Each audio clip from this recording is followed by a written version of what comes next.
Kutu kebul adalah hama yang biasa merusak tanaman cabai. Seperti ini awal-awalnya. Jadi kebanyakan daunnya itu putih, teman-teman. Jadi ini tidak kelihatan hamanya, tapi kadang-kadang loncat. Ini tanaman sudah mulai menguning pucuk-pucuknya. Jadi harap dilakukan pengobatan secara rutin. Ini sudah mulai menguning pucuk-pucuknya. Jadi nanti di video ini ada 2 kali penyepraian. Penyepraian pertama, kemudian 3 hari lagi saya spray lagi. Inseknya apa, bahan aktif apa yang saya pergunakan, kemudian nutrisinya apa untuk menangani serangan penyakit kutu kebul.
Assalamualaikum warahmatullahi wabarakatuh.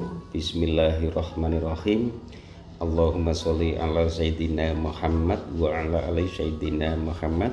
Berjumpa kembali dengan saya Heri Petani Indonesia, channel yang tidak bosan-bosan untuk membagikan aktivitas di kebun tentang perawatan tanaman cabai yang sehat, kemudian juga tanaman cabai yang terserang hama penyakit. Di sini temanya adalah yaitu melakukan pengobatan tanaman cabai ini yang terserang hama kutu kebul. Tanaman cabai ini awalnya terserang hama trip hampir 40% antara hama trip dan juga hama tungo. Ini bekas-bekasnya masih ada semua. Setelah hama trip sudah bisa ditangani, sudah hampir 95% sembuh, ternyata muncul lagi masalah baru yaitu serangan hama kutu kebul. Untung kelihatan, kadang-kadang tidak kelihatan teman-teman karena ini daunnya sangat rimbun sekali. Tapi di sini saya juga ingin membahas dampak buruknya jika tanaman cabai terserang kutu kebul. Kutu kebul juga dapat memberikan kerusakan secara tidak langsung bagi tanaman. Kerusakan secara langsung dapat menimbulkan gejala keriting daun, klorosis, menguning, kemudian juga yang biasa disebut penyakit mozaik. Serta jika serangan sudah parah dapat menyebabkan tanaman menjadi kerdil dan tidak produktif lagi. Kerusakan tidak langsung di tanaman yang disebabkan oleh kutu kebul, namun juga bisa membuat tanaman menjadi kerdil yang biasa disebut adalah virus Gemini.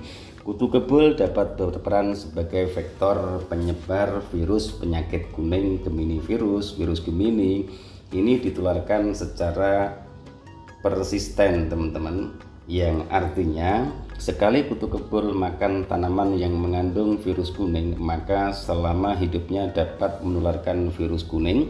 Kutu kebul sebagai vektor penyebab virus penyakit kuning menginfeksi berbagai jenis, kemudian juga tanaman seperti cabai, tomat, terong, tembakau, timun, semangka, kubis, dan juga masih banyak tanaman-tanaman yang lain. Cara mencegah dan mengatasi kutu kebul pada tanaman antara lain adalah pengendalian alam, kemudian pengendalian hama kutu kebul secara alami dapat dilakukan dengan cara memelihara kelestarian musuh alami dengan meminimalisir segala tindakan yang dapat membunuhnya. Kemudian juga jika virus kuning sudah benar-benar parah, sulit sekali untuk dikendalikan, adalah melakukan rotasi tanaman. Tujuannya untuk menghentikan atau memutus siklus hidup hama kutu kebul tersebut. Jadi ini yang saya lakukan teman-teman, tapi karena tanaman cabai ini sudah 5 kali berturut-turut saya lakukan penanaman di lahan ini, oleh sebab itu sangat rentan dan sangat rawan sekali terkena hama trip, hama tungo, dan juga virus Gemini. Tapi alhamdulillah sampai saat ini baru kali ini terserang hama kutu kebul. Kemudian apa saja yang saya perlukan untuk penyepraian kali ini? Ada 2 langkah, langsung saya jadikan satu video, nanti kemudian hasilnya seperti apa. Maka dari itu silahkan tonton videonya, mudah-mudahan videonya bermanfaat. Di penyepraian pertama saya menggunakan apa, kemudian 3 hari lagi saya spray lagi menggunakan apa saja. Maka dari itu silahkan ditonton videonya.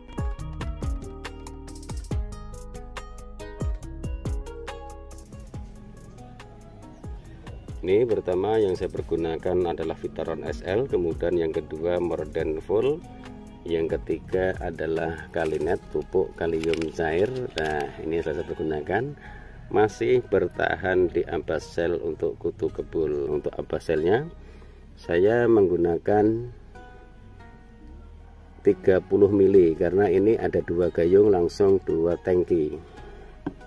Nah ini 30 mili untuk 2 gayung ataupun untuk 32 liter air karena saya menggunakan sprayer ini. Kemudian Mordenfol-nya saya menggunakan 30 mili untuk 2 sprayer ataupun 2 gayung.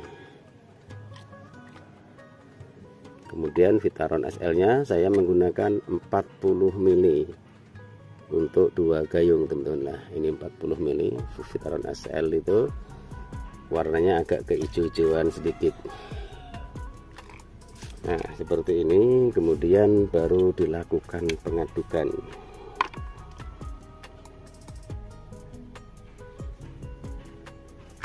Nah saya ngaduknya seperti ini. Nah jadi tercampur rata. Ini untuk 2 sprayer. Oke, saya akan melakukan penyepraiannya, mudah-mudahan videonya bermanfaat.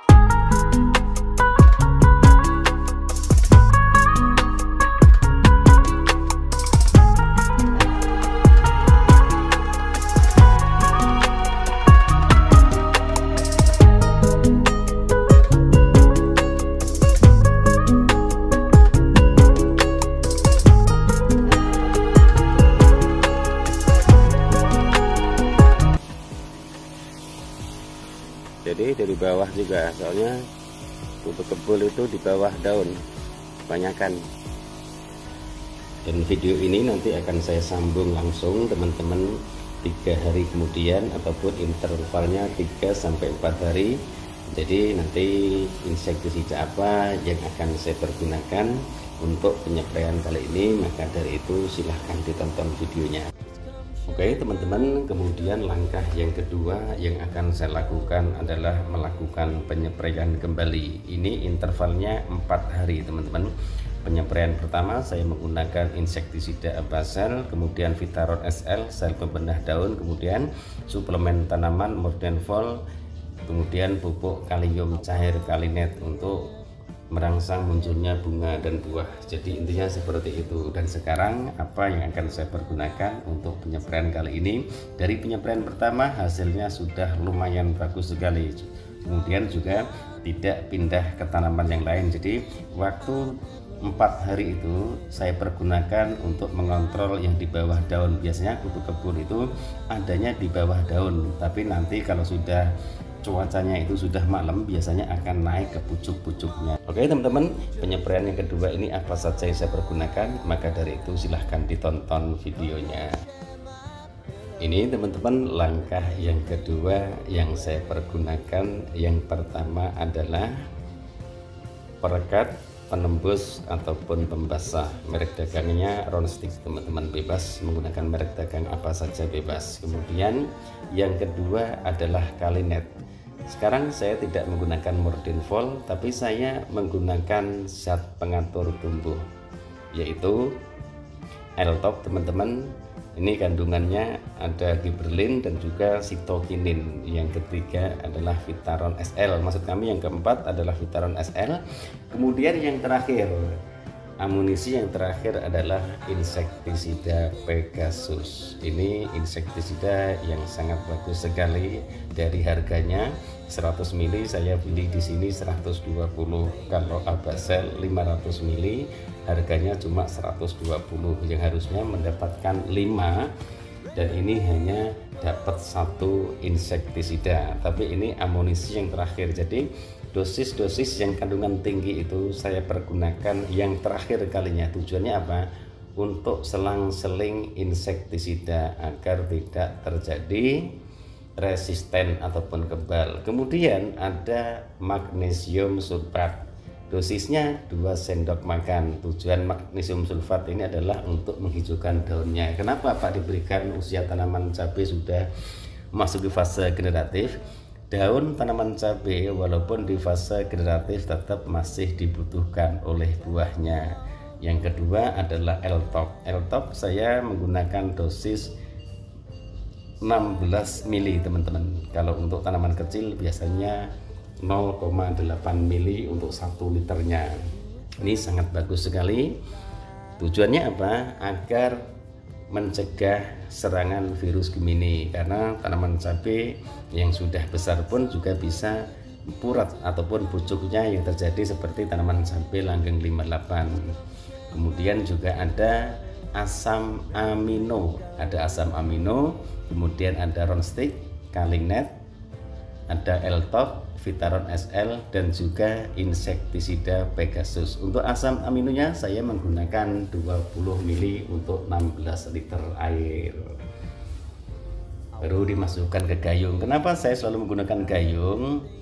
Agar pengadukan itu bisa tercampur secara merata ataupun sempurna. Kemudian kalinetnya saya menggunakan 30 mili karena buah tanaman cabai kami sudah sangat rimbun sekali. L-topnya yang tadi saya bilang saya hanya menggunakan 15-16 mili. Jadi ini penggunaan L-top yang terakhir pasca tanaman cabai terserang hama trip, hama tungo. Setelah hama trip, hama tungo sudah bisa diobati, sekarang muncul kutu kebul. Vitaron SL saya menggunakan 20 mili untuk 16 liter air.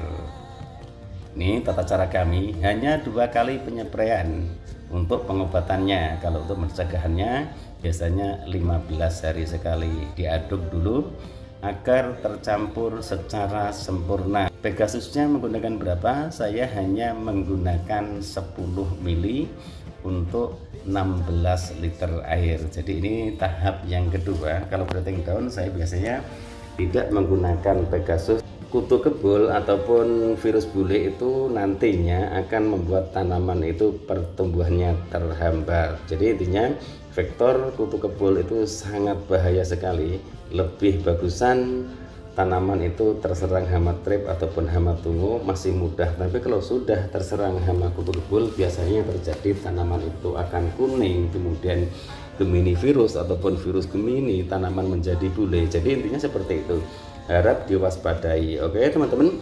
Kemudian yang terakhir adalah Ronsticknya saya menggunakan 20 mili untuk 16 liter air. 15 mili bisa, 10 mili bisa, tergantung kebutuhan teman-teman semua untuk menggunakan perekat, pembasah ataupun penembus tersebut. Oke, saya akan melakukan penyepraiannya, nanti hasilnya seperti apa setelah saya lakukan penyepraian yang terakhir ini. Silahkan ditonton videonya. Dan sekarang saya sudah sampai ke kebun untuk melakukan penyepraian yang kedua. Sekali lagi intervalnya 4-5 hari, tapi saya melakukan penyepraian ini adalah 4 hari sekali intervalnya. Ini yang terakhir, nanti baru selanjutnya perawatannya. Saya yakin bahwa kutu kebul akan sirna, intinya seperti itu. Nah seperti ini tata cara penyepraiannya. Saya sambil megangi kamera, kemudian saking inginnya saya berbagi pengalaman dengan sahabat-sahabat tani semua. Kondisi tanamannya sehat, penyepraian pertama sudah hampir 60%, kutu kebul sudah saya kontrol tidak ada di tanaman cabai. Ini yang terakhir untuk agar tanaman cabai terbebas dari serangan hama kutu kebul.